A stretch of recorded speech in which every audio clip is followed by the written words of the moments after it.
نہیں رہی ہے تو پھر میرے سبق میں پھر نہیں آنا۔ اور اس نے کہا لوگوں نے مشہور کیا تھا کہ جنات علم غیب جانتے ہیں، جنات دنیا کے اندر تصرف کرتے ہیں۔ ایک تو مسئلہ اس عقیدہ کو خدا کو فاسد کرنا تھا کہ اس عقیدہ کو بالکل اس کی بنیاد اکھاڑ کر کے پھینکنا تھا کہ جنات غیب جانتے ہیں، جنات غیب جانتے ہیں، جنات کے پاس خدائی طاقت ہے۔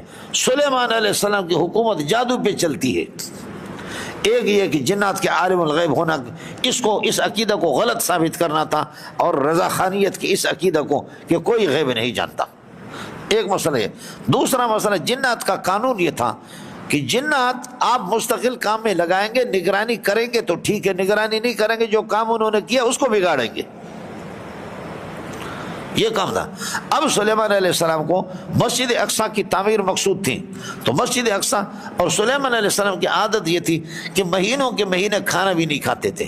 یہ رسول پاک صلی اللہ علیہ وسلم بھی کئی دن، جیسے صوم وصال رسول پاک نے رکھا، صحابہ نے رکھا تو صحابہ بے ہوش ہو گئے۔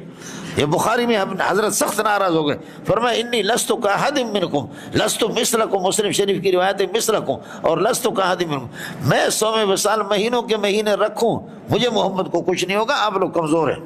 صحابہ بے ہوش ہے کہ بہت سے صحابہ وصال تام اور وصال ناقص آپ کے سامنے آئے گا، آپ علماء بنی اسرائیل ہے۔ تو نبی کبھی مہینوں کے مہینے کچھ نہیں کھاتے تھے، سمجھ شریف ہے کہ نہیں؟ تو یہ تو ہوتا رہتا۔ تو انبیاء سب سے بڑے عاشق ہوتے اللہ کے، اس لیے مہینوں کے مہینے ذکر کرتے ہیں۔ وَذِكْرُكَ خَيْرٌ مِّن كُلِّ شَرَابٍ وَكُلُّ شَرَابٍ دُونَهُ كَسَرَابٍ، اس طریقے پر ہوتا مولانا۔ تو سلیمان علیہ السلام نے اب کیا کیا، شیشے کے کمرے میں بیٹھ گیا اور ٹھوڑی کے نیچے اپنے عصا کو دے دیا، اور جناب کو کہتے مسجد اقصی کو بناؤ، اور بنا رہے جی، اور بنا رہے، مسجد بنا رہے۔ اب سلیمان علیہ السلام سو تو نہیں گیا، آ کر کے دیکھتے ایسے ٹھوڑی کے نیچے، یہاں اللہ آپ کا بھلا کریے کہ کیا ہے، ڈنڈا ہے اور عصا ہے آپ کی ٹھوڑی کے نیچے، دیکھ ارے یار دیکھ رہے، چلو دوڑو کام کرو، پھر کام کرو، کل پرسو ترسو خرسو ٹھرسو شرسو، اس طریقہ پر مسجد اقصی کی تعمیر مکمل ہوگی۔ سلیمان علیہ السلام کا انتقال پتہ نہیں کب ہو چکا تھا، روح نکل گئی تھی، اور اللہ کا، اور یہ جو عصا آپ کی ٹھوڑی کے نیچے تھا، اس عصا کو دیمک نے آہستہ آہستہ دابۃ الارض نے کھایا، کھاتے کھاتے کھاتے کھاتے کھاتے اب وہ عصا ٹوٹ گیا، سلیمان علیہ السلام گر پڑا۔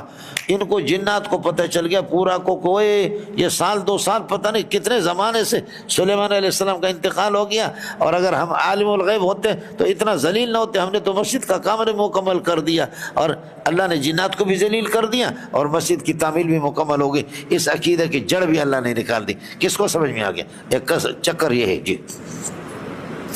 فلما قضینا علیہ الموت، جب ہم نے موت کا فیصلہ سلیمان علیہ السلام کی پر کر دی، تو ما دلهم علی موتہ، آپ کی موت پر رہنمائی نہیں کی، ما دلهم علی موتہ الا دابۃ الارض، فاعل دل کا دابۃ الارض دیمک نے مولانا آپ کو عرض کر دیا، دابۃ من الارض، وہ بیل کی طرح ہوگا جو صفا پہاڑ سے، صفا مروہ سے نکل جائے گا، اور وہ اللہ آخر میں تکلم الناس لوگوں سے، اور دوسرا دابۃ فی الارض، وہ ہم سب کے سب دابۃ فی الارض،